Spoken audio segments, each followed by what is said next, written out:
నమస్తే, నేను మీ సతీష్. టార్గెట్ బోండా ఉమా ఏదైతే గత శనివారం జగన్మోహన్ రెడ్డి పైన గులకరాయి ఘటన ఏదైతే చోటు చేసుకుందో, మరి అది దాడి జరిగిందా, దాడి చేయించుకున్నారా, ఆ విషయం పైన అయితే ఎక్కడ ఇప్పటి వరకు ఒక స్పష్టత వచ్చినటువంటి పరిస్థితి లేదు. కానీ అనేక అనుమానాలు కూడా కలుగుతున్నటువంటి పరిస్థితి. కారణం ఏమిటి అంటే, ఏదైతే జగన్మోహన్ రెడ్డి గాయానికి కారణమైనటువంటి ఆ గులకరాయ కంకర్రాయ లేకపోతే ఏదో బండరాయ, ఆ రాయి ఎక్కడా దొరకలేదు. మరి ఎవరు చేశారు అనేటువంటిది ఇప్పటి వరకు కూడా పూర్తి స్థాయి విచారణలో పూర్తిగా నిగ్గు తేలినటువంటి పరిస్థితి అయితే లేదు. కానీ గడిచిన వారం రోజులుగా కూడా ఈ ఘటనకు సంబంధించి అనేక నాటకీయ పరిణామాలు అయితే చోటు చేసుకుంటా ఉన్నాయి. ఈ క్రమంలోనే ఇప్పటికే కొంతమందిని అనుమానితులుగా ఏదైతే సీసీటీవీ ఫుటేజులు మేము చూసాం, మాకు ఇవి సాక్ష్యాలు దొరికినాయి, మాకు ఈ విధమైనటువంటి ఆధారాలు దొరికినాయి అని చెప్పేసి విజయవాడ పోలీస్ కమిషనర్ కాంతిరాణా టాటా ఏదైతే కొంతమంది వ్యక్తుల్ని అదుపులోకి తీసుకుని విజయవాడ పోలీసులు వాళ్ళని కూడా ఇప్పుడు ఏదైతే నిర్బంధించి అసలు అరెస్టును కూడా ఇప్పటి వరకు మీడియాకు చూపించకుండా ఏ రకమైనటువంటి విచారణ పేరుతోటి ఎలాంటి డ్రామాలకైతే గనక తెరదీస్తూ ఉన్నారో ఇవన్నీ చూస్తూ ఉంటే ఎస్, ఇదంతా కూడా ఒక స్క్రిప్ట్ ప్రకారంగా, అంటే ఒక పక్కా పథకం ప్రకారంగా ఈ ప్రణాళికను రూపొందించుకున్నారు. ఇదంతా కూడా దేనికి అంటే కారణం టార్గెట్ బోండా ఉమా. రాజకీయంగా ఆయన్ని ఎదుర్కోలేక ఏదైతే సెంట్రల్ నియోజకవర్గంలో ఇప్పుడు వెల్లంపల్లి శ్రీనివాస్ వైఎస్ఆర్ కాంగ్రెస్ పార్టీ తరఫున నిలబడతా ఉన్నాడు. మరి అక్కడ ఎలాంటి పరిస్థితులు ఉన్నాయి, పూర్తిగా వైఎస్ఆర్ కాంగ్రెస్ పార్టీకి అక్కడే కాదు రాష్ట్రం అంతటా కూడా ప్రజల నుంచి తీవ్రమైనటువంటి వ్యతిరేకత ఉంది. అయితే వెల్లంపల్లి శ్రీనివాస్ మరి గెలిచేటువంటి అవకాశం లేదు. అదే సమయంలో జగన్మోహన్ రెడ్డి గడిచిన 5 ఏళ్లుగా కూడా ఏ రకమైనటువంటి కక్ష రాజకీయాలు చేస్తూ ఉన్నాడు, ఏ విధమైనటువంటి రాజకీయ కుట్రలు చేస్తూ ఉన్నారు, ఏ విధంగా కుట్రపూరితంగా ప్రతిపక్ష పార్టీ నేతల్ని టార్గెట్ చేస్తూ వాళ్ళందరినీ కూడా ఇబ్బందులు పెడుతూ రాజకీయంగా వాళ్ళని దెబ్బ కొట్టాలి అని చెప్పేసి ఆయన పన్నాగాలు పన్నుతా ఉన్నాడు. అందులో భాగంగానే ఇప్పుడు ఎన్నికలు వచ్చేటువంటి సమయానికి మరి అక్కడ ఇప్పుడు బోండా ఉమని కూడా టార్గెట్ చేశారు. ఎందుకంటే గడిచిన 5 ఏళ్లుగా అనేక సందర్భాల్లో ఆయన ఇబ్బందులు పెట్టాలి, ఆయన ఏదో ఒక రకంగా ఇబ్బంది పెట్టి ఆయన అరెస్ట్ చేయించాలి అని చూసినప్పటికీ కూడా ఎక్కడా కుదరలేదు. మాచర్లలో కూడా ఆయన పైన ఏ విధమైనటువంటి దాడికి పాల్పడ్డారో మనం చూసాం. ముఖ్యంగా ఏదైతే స్థానిక సంస్థల ఎన్నికలప్పుడు మాచర్లలో జరిగినటువంటి ఒక యుద్ధ వాతావరణం, అక్కడ తెలుగుదేశం పార్టీ నాయకుల పైన ఏదైతే నామినేషన్ వేద్దామని వెళ్తే వాళ్ళ మీద దాడి చేసినటువంటి ఘటనలు, ఈ క్రమంలోనే వాళ్ళని పరామర్శించడానికని బోండా ఉమా గారు వెళ్తే అక్కడ వైఎస్ఆర్ కాంగ్రెస్ పార్టీలో ఉండేటువంటి గూండాలు ఏ రకంగా పెద్ద పెద్ద కర్రలు తీసుకొచ్చి ఆ కర్రలతోటి ఆయన కారు పైన దాడి చేశారు, ఏ రకమైనటువంటి భయకంపితమైనటువంటి పరిస్థితులు అక్కడ ఏర్పాటు చేశారు, ఇవన్నీ కూడా చూసాం కదా. ఈ రకంగా ఎన్నో సందర్భాల్లో బోండా ఉమా గారిని టార్గెట్ చేయాలి అని చెప్పేసి, ఆయన్ని అరెస్ట్ చేయాలి, ఆయన ఇబ్బందులు పెట్టాలి అని చెప్పేసి ఎన్నో ప్రయత్నాలు చేశారు. కానీ ఎక్కడా కూడా ఆ ప్రయత్నాలు ఫలించలేదు. అయితే ఇప్పుడు ఎన్నికలు వచ్చేటువంటి సమయానికి జగన్మోహన్ రెడ్డి మేమంతా సిద్ధం అంటూ తుస్సు యాత్ర ఒకటి చేస్తూ ఉన్నాడు. ఎందుకంటే అది బస్సు యాత్ర కాదు, ఆ బస్సు యాత్రలో వాళ్ళే చెప్తా ఉన్నారు కదా, అక్కడ విజయవాడకు వచ్చేటప్పటికి ఇప్పుడు ఏదైతే వేముల దుర్గారావు, వేముల సతీష్ అని చెప్పేసి వడ్డెర సామాజిక వర్గానికి చెందినటువంటి వాళ్ళు, వెనుకబడినటువంటి తరగతులు, వెనుకబడినటువంటి సామాజిక వర్గం బీసీ కులానికి చెందినటువంటి వాళ్ళని ఏ రకంగా అరెస్టు చేసి మహిళల్ని కూడా గడిచిన 48 గంటలుగా, అంటే వారం రోజుల నుంచి కూడా ఆ కుటుంబాన్ని, వేముల సతీష్ కుటుంబాన్ని ఏ విధంగా హింస పెడతా ఉన్నారు, ఏ విధంగా 48 గంటలుగా వేముల సతీష్ మీద, వేముల దుర్గారావు మీద 3rd డిగ్రీ ప్రయోగిస్తూ ఉన్నారు అనేటువంటి ప్రచారాలు కూడా చూస్తూ ఉన్నాం. అలాగే మహిళల్ని తీసుకెళ్లి పోలీస్ స్టేషన్లలో పెట్టి వాళ్ళని కూడా ఎలాగ చిత్రహింసలు పెడతా ఉన్నారు. ఎక్కడా కూడా ఇప్పటికీ ఆ వేముల సతీష్ అనేటువంటి వ్యక్తి ఉన్నాడా లేకపోతే ఏమయ్యాడు అనేటువంటిది కూడా అనుమానాలు కలుగుతూ ఉన్నాయి. ఎందుకంటే ఇప్పటికే వాళ్ళని అదుపులోకి తీసుకున్నామని చెప్తున్నప్పటికీ మీడియాకు కూడా చూపించలేదు, ఆ అరెస్టుని కనీసం ప్రపంచానికి చూపించలేదు.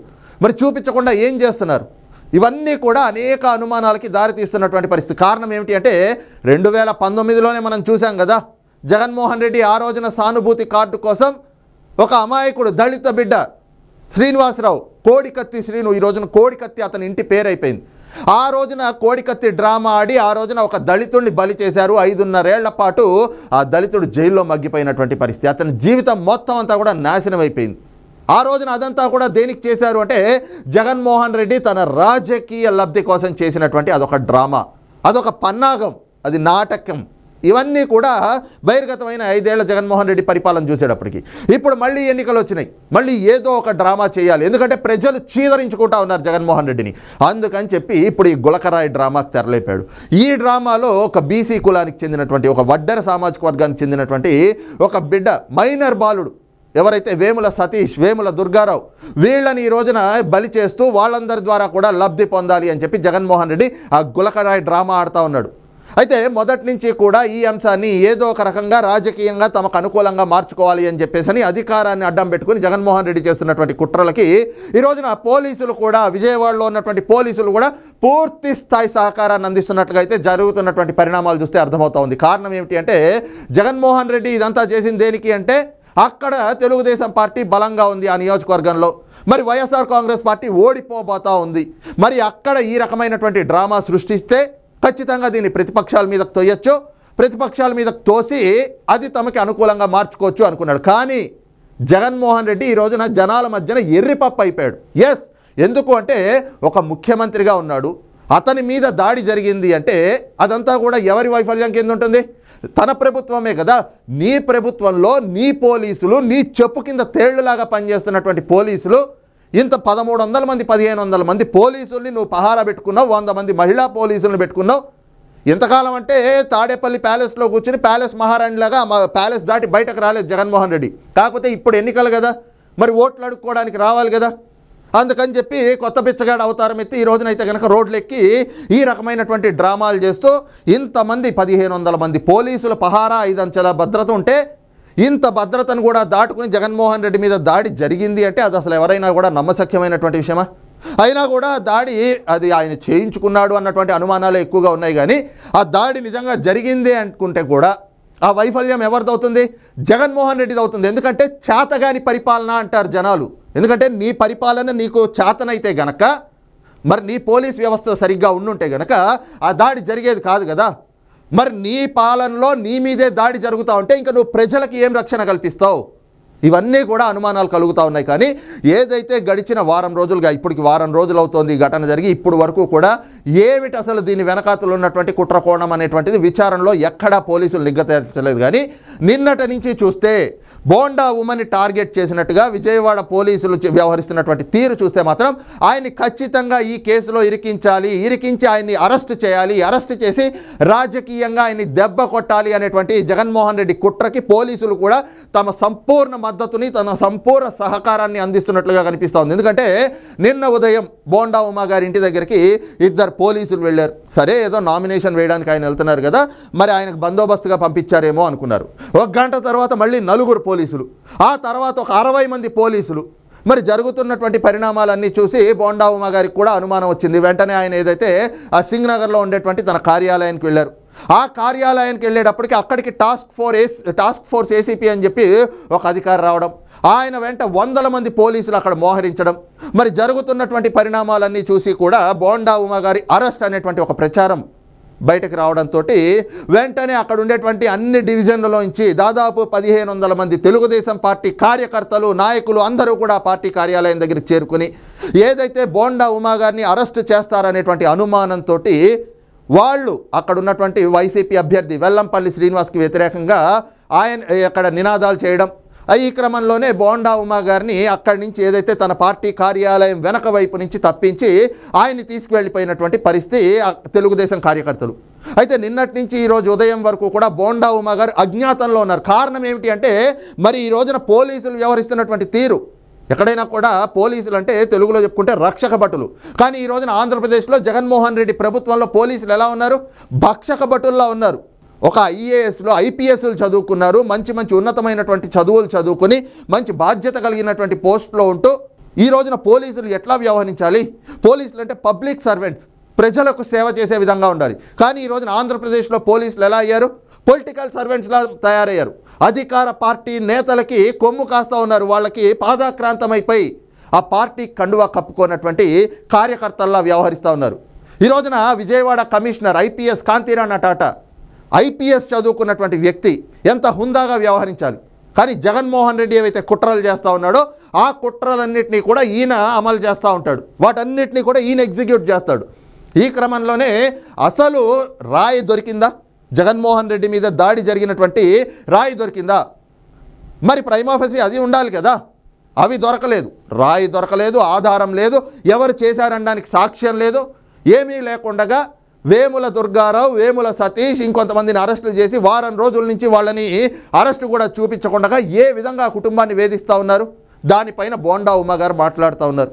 అదే సమయంలో ఏదైతే ఈ దాడి ఘటన ఉందో ఈ దాడి ఘటన పైన సిబిఐ ఎంక్వైరీ జరపాలి అని చెప్పేసి డిమాండ్ చేశారు. మరి ఆ విధంగా అసలు విచారణ జరపకుండా ఎలాంటి ఈ రోజున సాక్ష్యాలు ఆధారాలు లేకుండా బోండా ఉమా గారిని ఈ కేసులో అయితే కనుక ఇరికించి ఆయన్ని అరెస్ట్ చేయాలి అనేటువంటి కుట్రలు నిన్నటి నుంచి కూడా కొనసాగుతున్నాయి.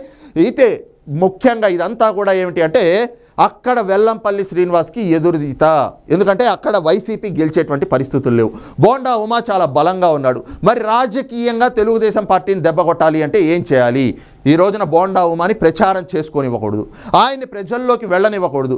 వెళ్తే వాళ్ళకి ప్రజల మద్దతు ఎక్కువ అవుతుంది. ప్రజల మద్దతు వాళ్ళకి లభిస్తే ఖచ్చితంగా వైఎస్ఆర్ కాంగ్రెస్ పార్టీ అక్కడ ఓటమి పాలవుతుంది. ఇవన్నీ జరగకూడదు అని చెప్పేసి ఈ రోజున పోలీసుల్ని పెట్టి బోండా ఉమా గారిని నిన్నటి నుంచి కూడా ఆయన నిన్న నామినేషన్ కూడా ఎలా వేశారు? కేవలం తన వాహనంలో తాను వెళ్ళి ఎలాంటి ర్యాలీలు కానీ ఎలాంటి హడావిడి లేకుండా ఆయన వెళ్ళి తన నామినేషన్ తాను దాఖలు చేసి వచ్చాడు. ఈ రోజున నామినేషన్ వేసినటువంటి ఒక అభ్యర్థి, ఆ అభ్యర్థిని ఎన్నికల నిబంధనల ప్రకారం పోలీసులు ఎక్కడ ఇబ్బంది పెట్టకూడదు. ఓ రైట్, మీరు ఆ కేసులో ఒకవేళ ఆయన పాత్ర ఉంది అనుకున్నట్లయితే ఆధారాలు చూపించాలి, నోటీసులు ఇవ్వాలి, నోటీసులు ఇచ్చి అరెస్ట్ చేయాలి. కానీ ఈ రోజున ఎన్నికల నియమావళి ప్రకారంగా ఎన్నికల నిబంధనల ప్రకారంగా నామినేషన్ వేసినటువంటి ఒక అభ్యర్థి, అలాంటి అభ్యర్థిని ఈ విధంగా ఇబ్బంది పెట్టడం అంటే ఇది ఖచ్చితంగా ఎన్నికల నిబంధనలను ఉల్లంఘిస్తున్నట్లే. అందుకే బోండా ఉమా గారు కూడా ఏదైతే ఆంధ్రప్రదేశ్ హైకోర్టు చీఫ్ జస్టిస్ ఉన్నారో ఆయనకి, అలాగే ఆంధ్రప్రదేశ్ ప్రధాన ఎన్నికల అధికారి ఎవరైతే ఉన్నారో ఆయనకి, వాళ్ళిద్దరికీ కూడా ఆయన మెసేజ్ పెట్టారు. నాకు ఏదైతే రాజ్యాంగం కల్పించినటువంటి ప్రాథమిక హక్కులు ఉన్నాయో ఆ హక్కులని కూడా ఈ రోజున విజయవాడ పోలీస్ కమిషనర్ హరించే విధంగా వ్యవహరిస్తూ ఉన్నారు. నా మీద తప్పుడు కేసులు పెట్టేందుకు ప్రయత్నాలు చేస్తూ ఉన్నారు. తప్పుడు కేసులు పెట్టి నన్ను అక్రమంగా అరెస్ట్ చేసి నన్ను ప్రచారం కూడా చేసుకోనివ్వకుండా ఇబ్బంది పెట్టాలని చూస్తూ ఉన్నారు అని చెప్పి ఆయన ఆంధ్రప్రదేశ్ హైకోర్టు చీఫ్ జస్టిస్కి, అలాగే ఏపీ సిఇఓ అంటే రాష్ట్ర ఎన్నికల కమిషనర్కి కూడా ఆయన తన సమాచారాన్ని మెసేజ్ పంపించడం జరిగింది. ఈ క్రమంలోనే బోండా ఉమా కూడా విజయవాడ కమిషనర్కి, అలాగే రాష్ట్ర డీజీపీకి కూడా నేరుగా హెచ్చరికలు జారీ చేశారు. ఏదైతే తన పైన తప్పుడు కేసులు పెట్టి తనని అక్రమంగా అరెస్ట్ చేయాలి, తద్వారా రాజకీయంగా తనని దెబ్బ కొట్టాలి అని చెప్పి ఏవైతే కుట్రలు పన్నుతా ఉన్నారో, జగన్మోహన్ రెడ్డి పన్నినటువంటి కుట్రల్ని వీళ్ళు అమలు చేస్తూ ఉన్నారో, ఇలాంటి తప్పుడు చర్యలు మానుకోకపోతే మాత్రం తెలంగాణలో ఏదైతే కేసీఆర్ ప్రభుత్వంలో పోలీసులు వ్యవహరించారు, ఫోన్ ట్యాపింగ్లకు పాల్పడ్డారు, ప్రతిపక్ష పార్టీ నేతలు ఫోన్లు ట్యాపింగ్ చేశారు. మరి ఈ రోజున ప్రభుత్వం మారాక రేవంత్ రెడ్డి సర్కార్ వచ్చిన తర్వాత ఏమైంది? పోలీసుల గతి ఏంటి? ఐపీఎస్లందరూ కూడా జైళ్లలో ఊచలు లెక్క పెడతా కూర్చున్నారు. ఇంకొంతమంది అయితే దేశం వదిలి పారిపోయారు. ఈ రోజున బోండా ఉమా గారు కూడా అదే హెచ్చరిస్తూ ఉన్నారు. ఇప్పటికైనా కూడా మీరు మీ తీరుని, మీ ప్రవర్తనని మార్చుకోకపోతే జూన్ 4వ తారీఖున కూటమి ప్రభుత్వం అధికారంలోకి రాబోతా ఉంది. అధికారంలోకి వచ్చిన తర్వాత ఈ రోజున ఈ తప్పుడు పనులు చేస్తున్న ప్రతి ఒక్క అధికారికి కూడా ఖచ్చితంగా మీకు తగిన శాస్తి చేస్తాం, మీరు దీనికి మూల్యం చెల్లించుకోక తప్పదు అని చెప్పి అయితే కనుక ఆయన హెచ్చరికలు కూడా జారీ చేస్తున్నటువంటి పరిస్థితి ఉంది. అయితే ఏదైతే ఈ గులకరాయి ఘటన ఉందో మరి ఆ దాడి జరిగిందా, జరిపించుకున్నారా అనేటువంటిది పోలీసులు నిష్పాక్షికంగా విచారణ జరిపి ఒకవేళ అందులో గనక ఎవరైనా కానీ అది తెలుగుదేశం పార్టీ నాయకులైనా వైసీపీ నాయకులైనా ఎవరైనా కానీ వాళ్ళ మీద చర్యలు తీసుకోవాలి. కానీ కేవలం జగన్మోహన్ రెడ్డి రాజకీయంగా పన్నుతున్నటువంటి కుట్రలకి జగన్మోహన్ రెడ్డికి రాజకీయంగా లబ్ధి చేకూర్చాలి అని చెప్పేసి పోలీసులు ఈ రోజున ఎన్నికల కోడ్ అమల్లో ఉన్నా కూడా ఇంకా జగన్మోహన్ రెడ్డి రాజకీయ ప్రయోజనాల కోసమే మేము పనిచేస్తామన్నట్లుగా ఐపీఎస్లు చదువుకున్నటువంటి వాళ్ళు వ్యవహరిస్తున్నటువంటి తీరుందో దానిపైన అయితే కనుక తీవ్రమైనటువంటి అభ్యంతరాలు కూడా వ్యక్తమవుతా ఉన్నాయి. ఈ క్రమంలోనే బోండా ఉమాన్ టార్గెట్ చేసినట్టుగా విజయవాడ పోలీసులు, ముఖ్యంగా అక్కడ ఉన్నటువంటి కమిషనర్ కాంతి రాణా టాటా ఏదైతే వ్యవహరిస్తున్నటువంటి తీరుందో దానిపైన విపక్షాలతో పాటుగా ప్రజా సంఘాలు కూడా తీవ్రమైనటువంటి అభ్యంతరాలు వ్యక్తం చేస్తున్నటువంటి పరిస్థితి కనిపిస్తూ ఉంది. మరి ఈ అంశంపైన మీ అభిప్రాయం ఏమిటనేటువంటిది కూడా కింద కామెంట్ సెక్షన్లో మెన్షన్ చేయండి. Thank you.